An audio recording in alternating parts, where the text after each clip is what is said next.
ओम शांति। आज 29 अगस्त 2024 की साकार मधुर महावाक्य है। आज सद्गुरुवार है, वरदानी दिवस।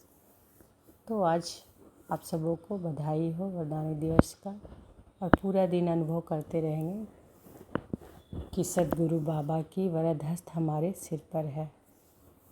तो आज की मधुर महावाक्य में बाबा बोले, मीठे बच्चे, तुम यहाँ पढ़ाई पढ़ने के लिए आए हो। तुम्हें आँख बंद करने की दरकार नहीं, पढ़ाई आँख खोलकर पढ़ी जाती है। तुम यहाँ पढ़ाई पढ़ने के लिए आए हो। तुम्हें आँख बंद करने की दरकार नहीं, पढ़ाई आँख खोलकर पढ़ी जाती है। प्रश्न है, भक्ति मार्ग में कौन सी आदत भक्तों में होती है जो अब तुम बच्चों में नहीं होनी चाहिए? भक्ति मार्ग में कौन सी आदत भक्तों में होती है जो अब तुम बच्चों में नहीं होनी चाहिए? उत्तर है, भक्ति में किसी भी देवता की मूर्ति के आगे जाकर कुछ न कुछ मांगते रहते हैं। उन्हों से मांगने की ही तो आदत पड़ जाती है। लक्ष्मी के आगे जाएंगे तो धन मांगेंगे, लेकिन मिलता कुछ नहीं। अब तुम बच्चों में यह आदत नहीं। तुम जो बाप के वर्षे के अधिकारी हो, तुम सच्चे विचित्र बाप को देखते रहो। इसमें ही तुम्हारी सच्ची कमाई है। ओम शांति। रूहानी बाप बैठ रूहानी बच्चों को समझाते हैं। रूहानी बाप बैठ किसको समझा रहे हैं? रूहानी बच्चों को। यह पाठशाला है, परंतु यहाँ कोई चित्र अर्थात देहधारी को नहीं देखना है। यहाँ देखते भी बुद्धि उस तरफ जानी चाहिए जिसको कोई चित्र नहीं है। स्कूल में बच्चों का अटेंशन हमेशा टीचर में रहता है, क्योंकि वह पढ़ाते हैं, तो ज़रूर उनका सुनना है और रिस्पॉन्ड करना है। टीचर प्रश्न पूछेगा तो इशारा करेंगे ना। मैं बताता हूँ, यह है विचित्र स्कूल, क्योंकि विचित्र पढ़ाई है जिसका कोई चित्र नहीं। तो पढ़ाई में आंखें खोल कर बैठना चाहिए ना। स्कूल में टीचर के सामने कभी आंखें बंद करके बैठते हैं क्या?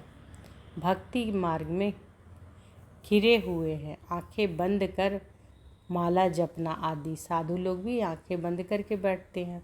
वह तो स्त्री को देखते भी नहीं है कि कहाँ मन चलायमान ना हो जाए। परंतु आजकल ज़माना है तमो प्रधान। बाप तुम बच्चों को समझाते हैं। यहाँ तुम भल देखते हो शरीर को, परंतु बुद्धि उस विचित्र को याद करने में रहती है।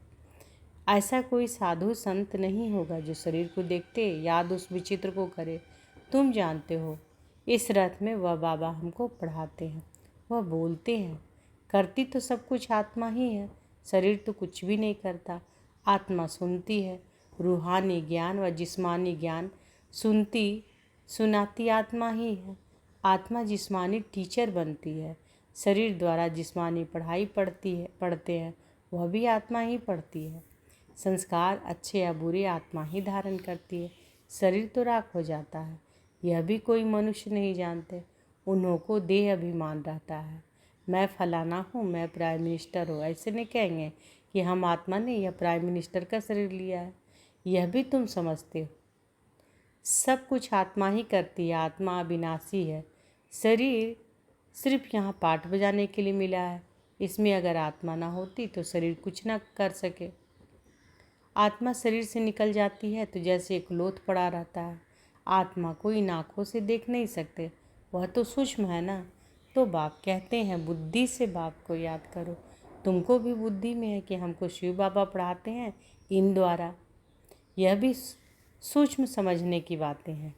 कई तो अच्छी रीति समझते हैं, कई तो ज़रा भी नहीं समझते हैं। भी सिर्फ यह बात, अल्प माना भगवान बाबा, अल्प माना भगवान बाबा। सिर्फ भगवान व ईश्वर कहने से वह बाप का संबंध नहीं रहता।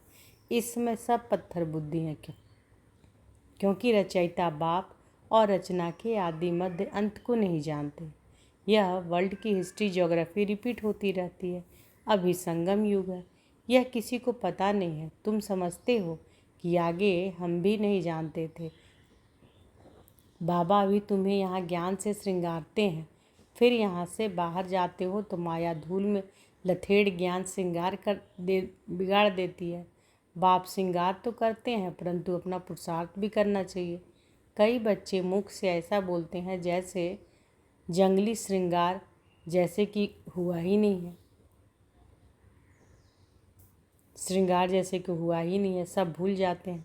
लास्ट नंबर में जो स्टूडेंट बैठे रहते हैं उनकी पढ़ाई में इतने दिल नहीं लगती है। हाँ, फैक्ट्री आदि में सर्विस का साहूकार बन जाते हैं। पढ़ा हुआ कुछ नहीं है तो यह तो बहुत उच्च पढ़ाई है, पढ़ा हुआ कुछ नहीं है तो यह तो बहुत उच्च पढ़ाई है। पढ़ाई बगैर तो भविष्य पद मिल नहीं सकता। यहाँ तुमको फैक्ट्री आदमी में बैठकर कोई काम नहीं करना जिससे धनवान बनना है। यह तो सब कुछ खलास होना है, साथ में चलेगी सिर्फ अविनाशी कमाई। तुमको मालूम है कि मनुष्य मरते हैं तो खाली हाथ जाते हैं, साथ में कुछ ले लेने जाते हैं। तुम्हारे हाथ भरतू जाएंगे, इसको कहा जाता है सच्ची कमाई। तो सच्ची कमाई किसको कहा जाता है? तुम्हारे हाथ भरतू जाएंगे, इसको कहा जाता है सच्ची कमाई। यह सच्ची कमाई तुम्हारी होती है 21 जन्मों के लिए। बेहद का बाप ही सच्ची कमाई कराते हैं। तुम बच्चे देखते हो इस चित्र को, परंतु याद करते हो विचित्र बाप को, क्योंकि तुम भी आत्मा हो तो आत्मा अपने बाप को ही देखती है, उनसे पढ़ती है। आत्मा को और परमात्मा को तुम देखते नहीं हो, परंतु बुद्धि से जानते हो कि हम आत्मा अविनाशी हैं, यह शरीर विनाशी है।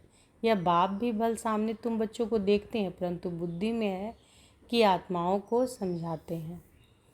अभी बाप तुम बच्चों को जो सिखलाते हैं वह सच ही सच है, इसमें झूठ की रत्ती नहीं है। तुम सचखंड के मालिक बनते हो, यह है झूठखंड। झूठखंड है कलयुग, सचखंड है सतयुग। रात दिन का फर्क है। सतयुग में दुख की बात होती नहीं, नाम ही है सुखधाम। उस सुखधाम का मालिक तो बेहद का बाप ही बनाएंगे, उनका कोई चित्र नहीं और सबके चित्र हैं।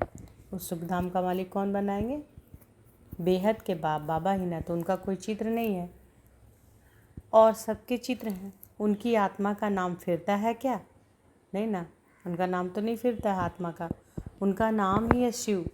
और सबको आत्मा ही आत्मा कहते हैं, बाकी शरीर का नाम पड़ता है। शिवलिंग है निराकार, ज्ञान का सागर, शांति का सागर, यह शिव की महिमा है। वह बाप भी है, तो बाप से जरूर वर्षा मिलना है। रचना को रचना से वर्षा नहीं मिलता, वर्षा रचयिता देंगे अपने बच्चों को। अपने बच्चे होते भाई के बच्चों को वर्षा देंगे क्या? यह भी बेहद का बाप अपने बच्चों के बेहद के वर्षा देते हैं। यह पढ़ाई है ना, जैसे पढ़ाई से मनुष्य बैरिस्टर आदि बनते हैं। पढ़ाने वाले से और पढ़ाई से योग रहता है। यह तो पढ़ाने वाला है विचित्र। विचित्र किसको बोल रहे हैं? बाबा बाबा अपने खुद को बोल रहे हैं कि यहाँ पढ़ाने वाला कौन है? विचित्र। उनका तो चित्र नहीं है ना। तुम भी आत्माएं विचित्र हो। बाप कहते हैं कि मैं आत्माओं को पढ़ाता हूँ, तुम भी समझो। हमको बाप पढ़ाते हैं, एक ही बार बाप आकर पढ़ाते हैं। पढ़ती तो आत्मा है ना, दुख सुख आत्मा भोगती है, परंतु शरीर द्वारा। आत्मा निकल जाए तो फिर भल शरीर को कितना भी मारो, जैसे मिट्टी को मारते हो। तुम बार बार समझाते हैं तो बाप बार बार समझाते हैं, अपने को आत्मा समझ, बाप को याद करो। यह तो बाबा जानते हैं कि नंबरवार धारणा करते हैं। कोई तो बिल्कुल जैसे बुद्धू हैं, कुछ नहीं समझते। ज्ञान तो बड़ा सहज है, अंधा लूला लंगड़ा भी समझ सकते हैं, क्योंकि यह तो आत्मा को समझाया जाता है ना। आत्मा लूली लंगड़ी नहीं होती, शरीर होता है। बाप कितना अच्छी रीति बैठ समझाते हैं, परंतु भक्ति मार्ग की आदत आंख बंद कर के बैठने की पड़ी हुई है, तो यहाँ भी आंख बंद करके बैठते हैं जैसे मतवाले। बाप कहते हैं कि आंखें बंद ना करो, सामने देखते हुए भी बुद्धि से बाप को याद करो, तभी भी कर्म में नाश होंगे। कितना सहज है। तो बाबा क्या कह रहे हैं कि सामने देखते हुए बुद्धि से बाबा को याद करना है। बाबा कहते हैं कितना सहज है। फिर भी कहते हैं बाबा हम याद नहीं कर सकते। अरे लौकिक बाप जिससे हद का वर्षा मिलता है, उनको तो मरने तक भी याद करते हैं। यह तो सब आत्माओं का बेहद का बाप है, उनको तुम याद नहीं कर सकते हो। जिस बाप को बुलाते भी हैं ओ गॉडफादर गाइड मी, वास्तव में यह कहना भी रॉन्ग है। बाप सिर्फ एक का तो गाइड नहीं है, वह तो बेहद का गाइड है। एक को थोड़े ही लिबरेट करेंगे। बाप कहते हैं कि मैं सबकी आकर सदगति करता हूँ, मैं आया ही हूँ सबको शांति धाम भेज देने।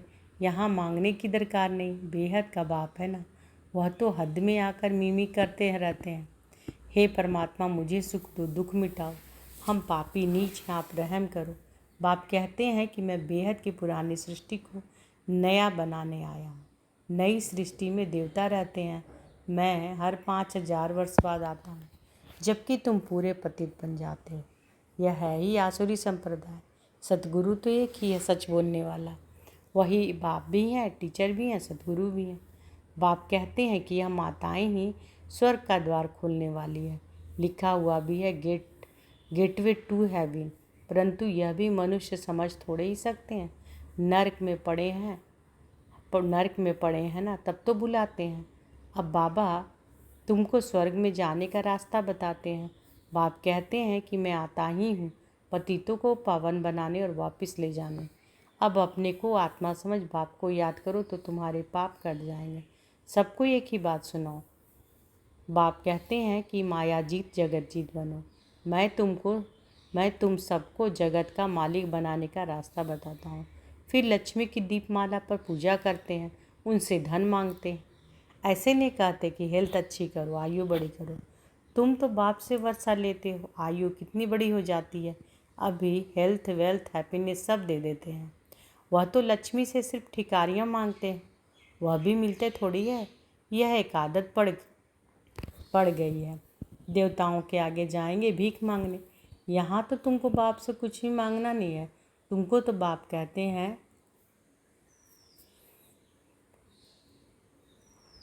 मामेकम याद करने से मालिक बन जाएंगे और सृष्टि चक्र को जानने से चक्रवर्ती राजा बन जाएंगे। दैवी गुण भी धारण करने हैं, इससे कुछ बोलने की दरकार नहीं रहती, जबकि बाप से स्वर्ग का वर्षा मिलता है। अभी तुम इनकी पूजा करेंगे क्या? तुम जानते हो कि हम खुद ही यह बनते हैं, फिर 5 तत्वों की क्या पूजा करेंगे? हमको विश्व की बादशाही मिलती है तो क्या करेंगे? अभी तुम मंदिर आदि में नहीं जाएंगे। बाप कहते हैं यह सब भक्ति मार्ग की सामग्री है। ज्ञान में तो है एक अक्षर, मामेकम याद करो। तो ज्ञान में क्या है एक अक्षर? मामेकम याद करो। बस याद से तुम्हारे पाप कट जाएंगे, सतो प्रधान बन जाएंगे। तुम ही सर्वगुण संपन्न थे, फिर बनना पड़े यह भी समझते नहीं। पत्थर बुद्धियों से बाप को कितना माथा मारना पड़ता है, यह निश्चय होना चाहिए। यह बातें कोई भी साधु संत आदि बता न सके सिवाय एक बाप के। यह कोई ईश्वर थोड़े ही है, यह तो बहुत जन्मों के अंत में है। मैं प्रवेश ही उनमें करता हूँ जिसने पूरे 84 जन्म लिए हैं। गावड़े का छोरा था, फिर श्याम सुंदर बनते हैं।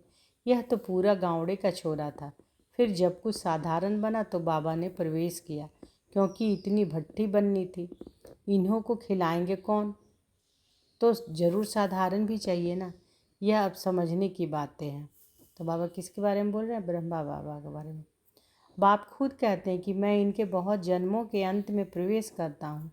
जो सबसे पतित बना है फिर पावन भी वही बनेंगे। 84 जन्म इसने लिए हैं। तत्त्वम एक तो नहीं, बहुत है ना।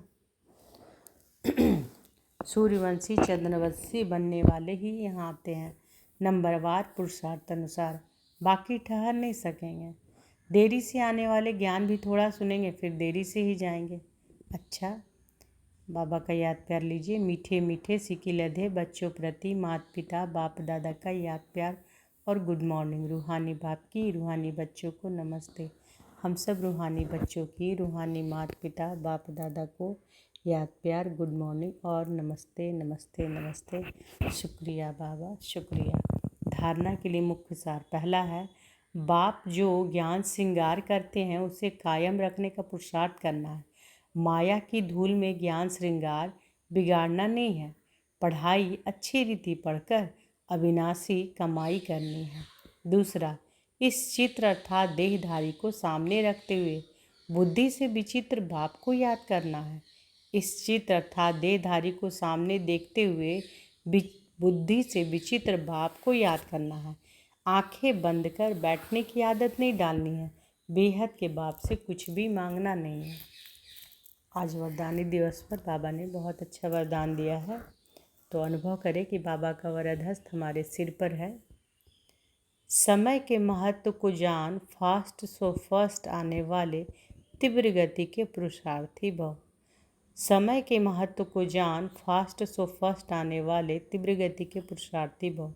अव्यक्त पाठ में आई हुई आत्माओं को last so first, fast so first आने का वरदान प्राप्त है। तो समय के महत्व को जान मिले हुए वरदान को स्वरूप में लाओ। यह अव्यक्त पालना सहज ही शक्तिशाली बनाने वाली है। इसलिए जितना आगे बढ़ना चाहो बढ़ सकते हो।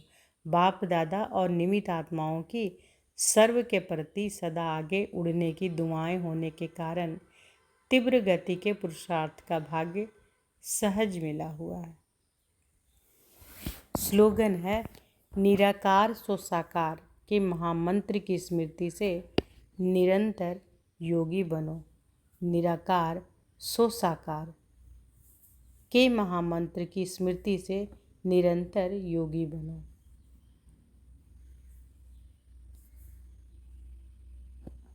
आज के मधुर महावाक्य में फिर बाबा क्या बोले? बाबा बोले कि तुम यहाँ पढ़ाई पढ़ने के लिए आए हो, तो तुम्हें आंखें बंद करने की दरकार नहीं। पढ़ाई आँख खोलकर पढ़ी जाती है। और भक्ति में कौन सी आदत भक्तों को होती है जो तुम बच्चों में नहीं है? तो भक्ति में देवता के सामने मांगते हैं ना, जाकर मांगने की आदत पड़ जाती है। लक्ष्मी के पास जाएंगे, धन मांगेंगे, लेकिन मिलता कुछ नहीं। बाबा कहते हैं अब तुम बच्चों में वो सब आदत नहीं है। तुम तो बाप के वर्षे के अधिकारी हो। तुम सच्चे विचित्र बाप को देखते रहो, इससे ही तुम्हारी सच्ची कमाई है। विचित्र बाप यानी जिनका चित्र नहीं है ना। अच्छा, शुक्रिया बाबा, शुक्रिया। ओम शांति।